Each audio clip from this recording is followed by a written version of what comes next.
Tuzungumzie upendo. Tuzungumzie upendo kwa namna moja ama nyingine. Tuzungumzie upendo.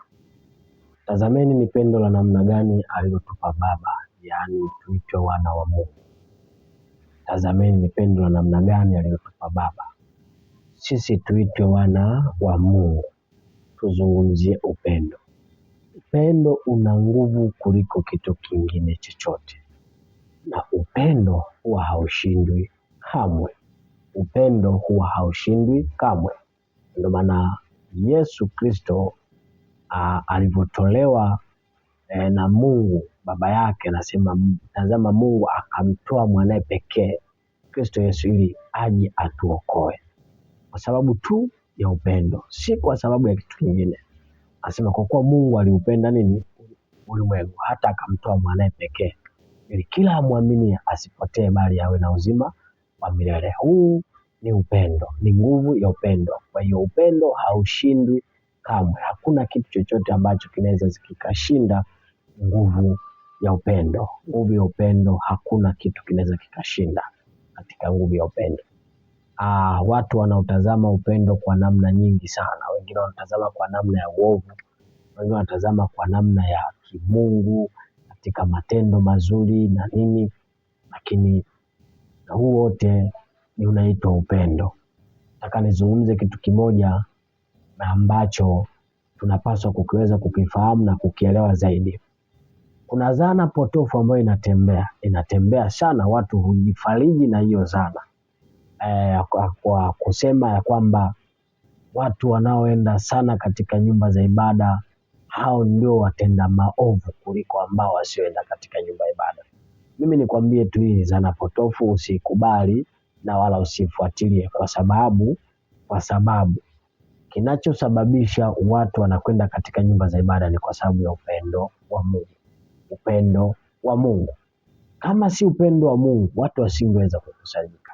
Watu wanatambua ule upendo ambao Mungu aliutoa kwa mwanae pekee.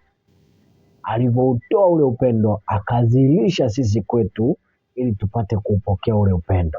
Kwa mtu anakwenda katika nyumba ya ibada si kwa sababu ya kwamba anakwenda tu kujifurahisha, na kama wewe unakwenda kwa kujifurahisha na kujionyesha mbele za watu, mimi nikupe pole, bali upendo unapaswa kuonyesha. Tunakwenda katika nyumba za ibada, tunakusanyika kwa sababu kuu moja, kwa sababu Mungu yeye ni pendo, anatupenda sisi.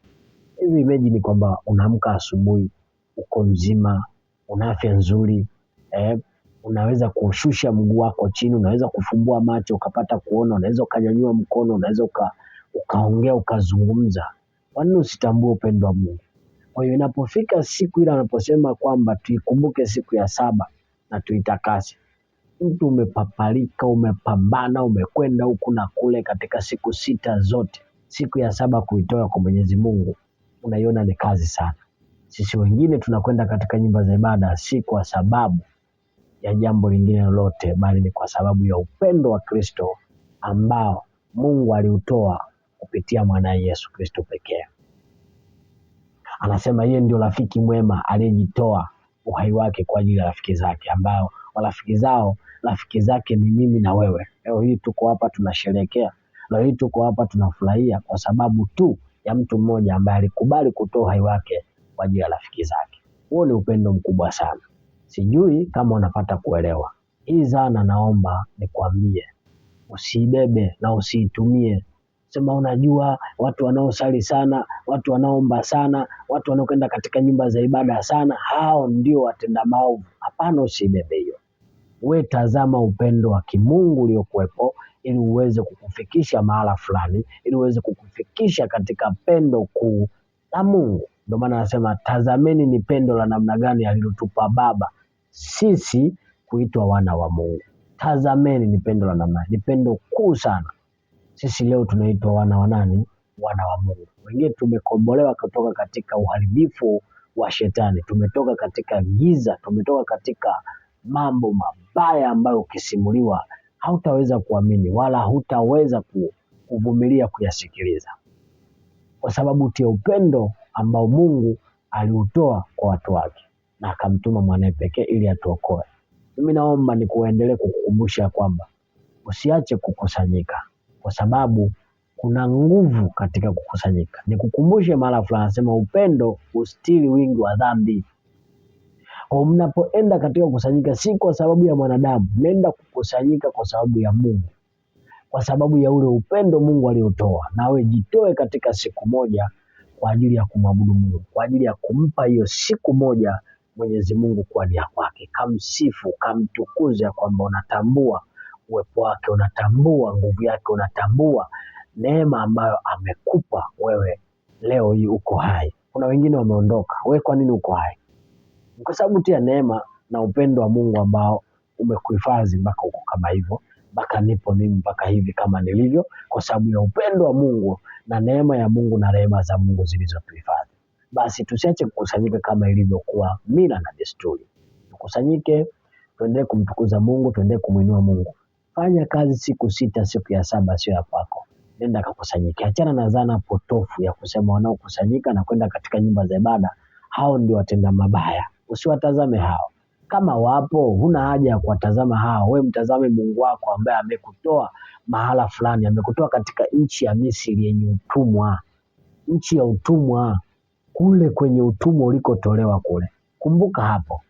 Tazama maisha yako. Miaka 2 ulikuwaje iliyopita? Miaka 5 iliyopita wewe ulikuwaje? Na sasa hivi ukoje? Mbeba upendo huo.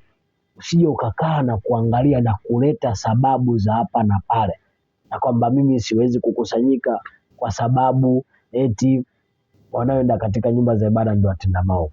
Hao ndio wanaoharibu, hao ndio wanaofanya kitu. Ina maana kuna mahala neno la Mungu linasema kila mmoja atabeba nini? Mzigo wake mwenyewe, na kila mtu atalipwa kulingana sawasawa na matendo yake. Kwa kadri ya matendo yake ndivyo tutakavyolipwa.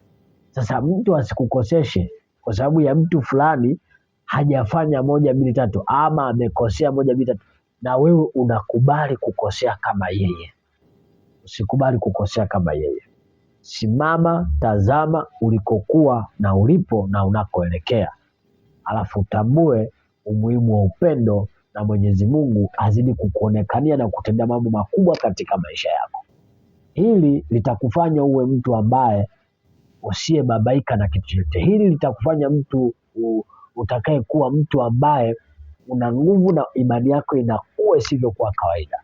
Utafanya vitu vikubwa isivyokuwa kawaida kwa sababu ya upendo wa Mungu ulio ndani yako. Kutambua upendo kuweko kwenye maisha yako, katika familia yako, katika ndugu zako na jamaa zako.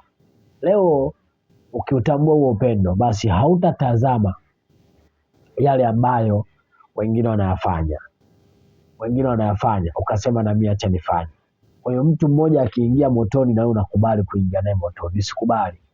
Usikubali. Maandiko yanasema katika kitabu cha Zaburi mahala fulani, anasema hivi: mwanangu, wenye dhambi wakikushawishi wewe usikubali. Wenye dhambi wakikushawishi wewe usikubali. Nakwambia twende tukaibe, waambie hapana. Nakwambia twende tukanyang'anye, wewe kataa. Nakwambia twende bwana tukafanye moja, wewe kataa. Nakwambia usiende katika nyumba ya ibada, wewe kataa. Kwa nini anasema wenye dhambi wakikushawishi wewe mwanangu usikubali? Kwa sababu kila mtu ataubeba mzigo wake mwenyewe. Atabeba na kuelekea kupeleka ufikishe anapotakiwa kufika. Kama mzigo wako wa mema utaenda nao, utaenda kupeleka huo mzigo wako wa mambo mema. Kama mzigo wako ni wa mabaya, basi jua ya kwamba utaubeba mzigo wako wa mabaya na kuelekea kule ambako unatakiwa uelekee. Mungu azidi kukuonekania na amani ya kiungu izidi kukutawala. Ombi langu ni kwamba mimi na wewe tutambue upendo wa Mungu ulio katika maisha yetu, na tusilete sababu yoyote ya kutuzuia sisi kukusanyika katika nyumba za ibada ama katika kumtukuza Mungu wetu aliyetuhuisha miili yetu iliyokuwa katika hali ya kufa. Mwenyezi Mungu azidi kukuonekania wewe na familia yako, wewe na ndugu zako, wewe na jamaa zako, wewe na taifa lako na ukoo wako. Mwenyezi Mungu azidi kukuonekania na kukuinua, na ujue kweli ya Mungu ili upate kuwa uhuru. Nasema ukijua kweli ya Mungu utapata kuwa uhuru. Mungu wa mbinguni azidi kukuonekania katika jina la Yesu. Amen.